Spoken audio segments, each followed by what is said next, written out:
Greetings everyone, I am Garose S. Añasco, a fourth-year biology student in the University of the Philippines, Tacloban College.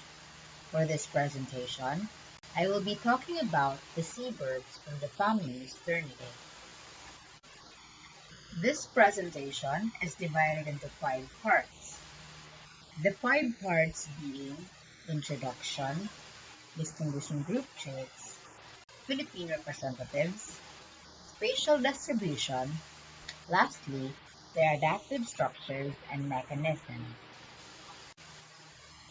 For the first part of this video, I will be talking about the family Sternidae's taxonomy, including its order, the order Caradriformes, and some of the information on the family Sternidae.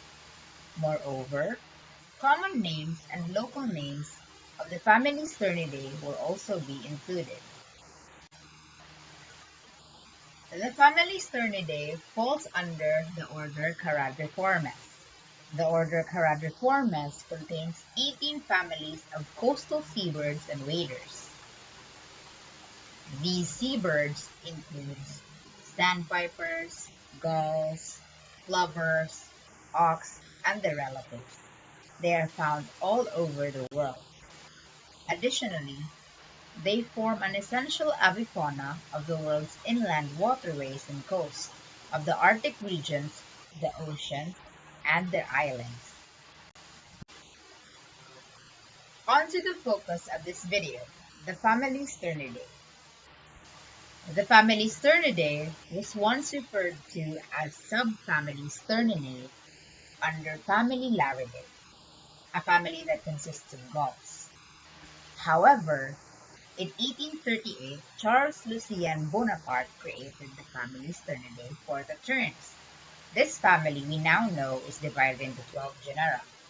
Distinguishing the terns to other seabirds was formerly difficult to resolve because of poor fossil record and the misidentification of some species. However, through morphology and behavior study, it has been observed that the terns form a lineage with gulls and less closely with the skuas, auks, and skimmers. Most terns were formerly treated as belonging to one large genus, the Sterna, with the other genera being small. However, analysis of DNA sequences supports the splitting of Sterna into several smaller genera. These genera include Anuus, Cledonias, Gyrochelidon, Gyges, Hydroprogny, Larosterna, Onychoprion, Paetusa, Procelsterna, Sterna, Sternula, and Thalassius. The seabirds under family Sternidae, as I have mentioned previously, are commonly called terns. They are also locally referred to as baku or kanaway in Filipino. To be able to distinguish and identify the terns, I will be talking about their physical characteristics, their difference from family Laridae in terms of what they look like, and their ecology. This slide shows a photo of a common tern. Terns are commonly distinguished by their streamlined and slandered bodies, light gray or white body plumage, a black cap to the head, long sharply pointed bill, pointed wings, a forked tail, relatively short legs, and their bill and legs are usually colored orange, yellow, black, depending on the species, and also their webbed feet. These birds range in length from about 20 cm to 55 cm. The left portion of the slide shows a photo of a tern, whereas the right shows a photo of a gull. As we can see, the terns have a much longer and pointier bill compared to the hooked bill of the gulls. They are lighter bodied and more streamlined, while the gulls appear larger. They have shorter legs and longer, pointier wings. Moreover, the terns have a relatively longer tail feathers that tend to be forked, whereas the gulls do not. Lastly, the terns possess webbed feet, while the gulls do not. For ecology, I will be mentioning the terns' habitat, diet, predators, reproduction, lifespan, their relationships with humans, and their conservation status. These terns are commonly found near the seas, rivers, and wetlands. They are carnivores that sometimes feed on insects. However, a bulk of their diet consists mainly of small fish and crustaceans. They catch their food by diving through the air and plunging into the water. They are relatively free from natural predators and parasites, but most of their kind are reported to have been declining in numbers due to human activities including pollution, disturbance, habitat loss, and predation by introducing mammals such as cats, pigs, rabbits, and goats. They are oviparous, meaning they lay eggs as means of reproduction. Most species lay two or three eggs, while a few lays only one. They are commonly monogamous, however, some are reported to have trios or female-to-female pairings. They breed in noisy colonies and lay eggs on bare ground with little to no nest material. They are long-lived birds, as most species are known to live up to 25 to 30 years. Terns and their eggs have long been collected for human consumption. Other than this, their skins and feathers have been used for making clothing items like capes and hats. This actually became such a large-scale activity in the second half of the 19th century, a time when feathers were used in hat making. Terns have in return benefited from some human activities, like when they follow fishing boats for easy food supplies. However, some birds get trapped in nets or swallow plastics, which lead to their death. Moving on, some species on the family Sternidae have a very alarming status. The Chinese crested tern is considered critically endangered by BirdLife International. Moreover, the South Asian black-bellied tern, the black-fronted tern in New Zealand, and the Peruvian tern are considered endangered, while the Australian fairy tern is considered vulnerable. Lastly, five species, the elegant tern, Kerguelen tern, Inca, Damara, and river terns are considered near threatened. The decline in their numbers are a result of egg collection, loss of habitat, pollution, and predation. The next few slides will be focusing on the 14 species under the family Laridae that occur in the Philippines. For accidental species, meaning they are species that are either observed rarely or by accident, are the Caspian tern, Chinese crested tern, Aleutian tern, and the white tern. The Caspian tern, or the Hydroprocne caspia, got its genus name from the ancient Greek word hydros, meaning water, while progny, a word in Latin meaning swallow. This is in reference to the flight behavior of this tern. The Chinese crested tern, or the Thalassius kunsteini, this species is known as the mythical bird in China because it was thought to be extinct for 63 years before it was rediscovered in 2000. The Aleutian tern, or the Onycoprion aleuticus, the genus name of Onycoprion aleutica is from ancient Greek unox, meaning claw or nail, and the prion, meaning saw. This tern is often associated with the Arctic tern, which it closely resembles. While both species have a black cap, the Aleutian tern may be distinguished by its white forehead. The white tern, or the Gyges alba, the name Gyges is from the ancient Greek Gyges for a mythical bird, and the specific alba is Latin for white. Next are the species that commonly occur in the country. Here is the sooty tern, bridle tern, little tern, and the gall-billed tern. The sooty tern, or the Onycoprion fuscatus, the genus name, as I said, is the ancient Greek unox, meaning claw or nail, prion, meaning saw. The specific fuscatus is Latin for dark. Bridle tern, the Onycoprion anicetus, its genus name, unox, meaning claw or nail, prion, meaning saw. The specific anicetus, meaning senseless or stupid. The little tern, the Sternula albifrons, the genus name is a diminutive of sterna, meaning tern. The specific albifrons is from Latin albus, meaning white, and frons, meaning forehead.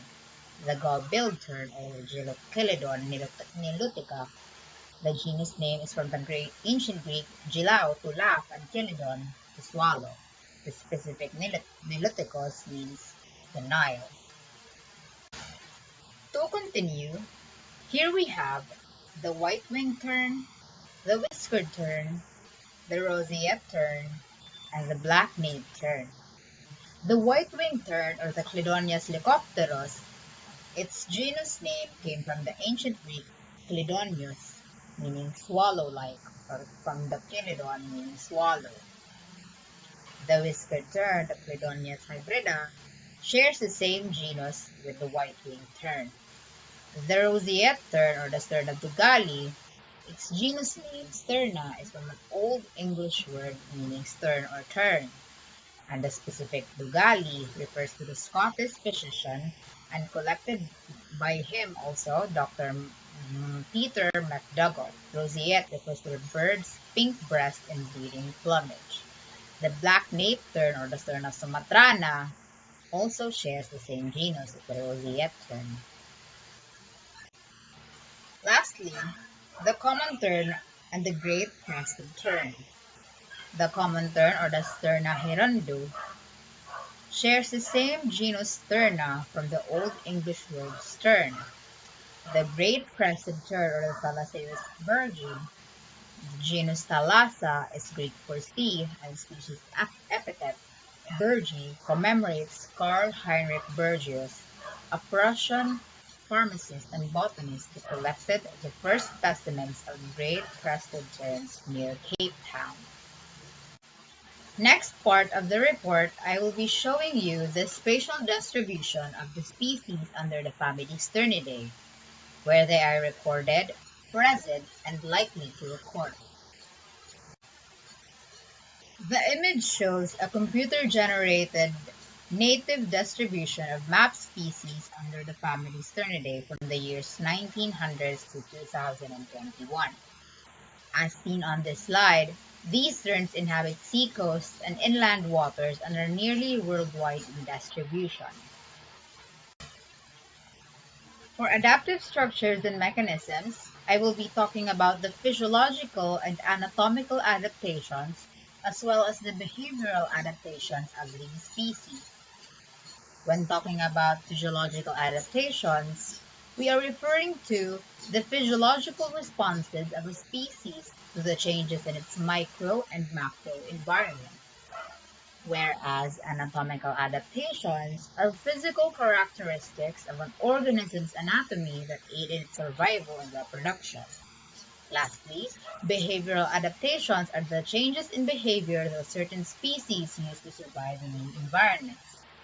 Birds have adapted amazingly to almost every environment. In the air, young swifts can fly to 4 years without landing once, and emperor penguins can dive 500 meters down underwater to catch fish. Now, in the next few slides, let's find out how do terns survive almost every environment. The terns, just like other birds, have extremely high metabolic rate.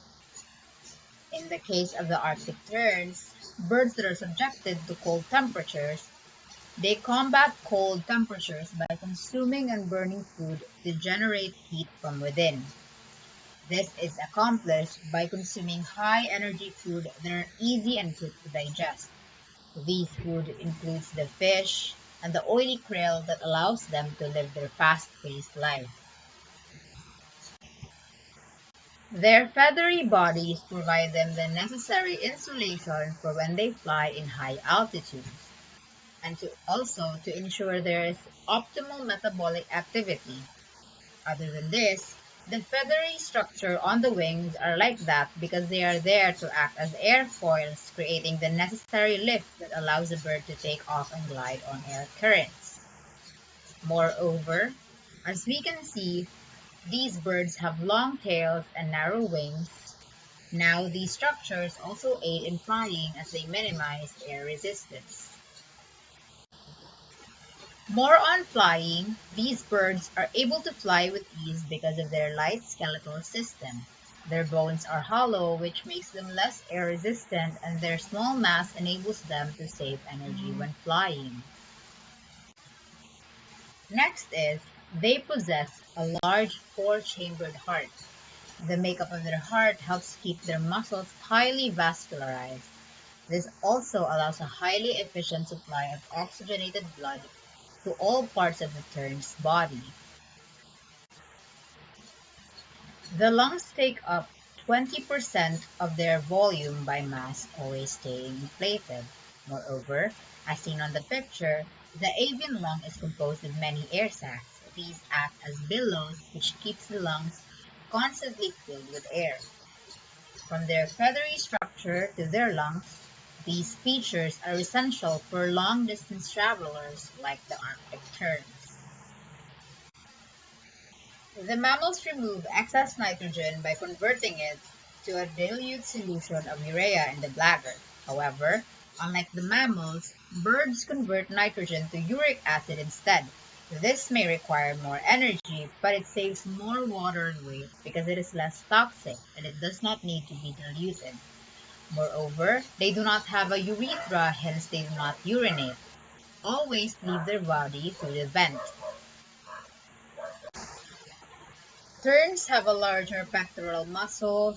Their muscle fibers are vascularized and it has more mitochondria. Because of this, their wing muscles are more efficient in energy consumption and there is a higher concentration of red blood cells in the blood. Hence, blood oxygen carrying capacity is increased, allowing the tern to fly at higher altitudes for longer periods.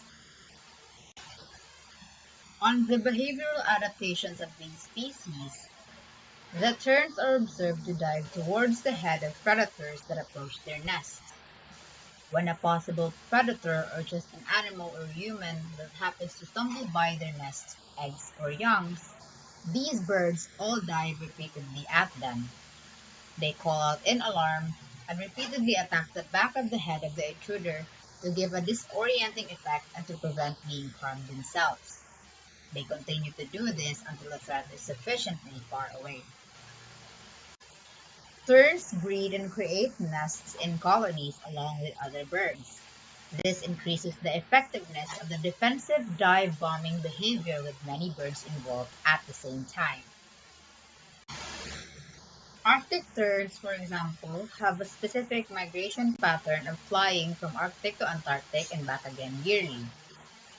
Arctic terns nest in the Arctic during the summer.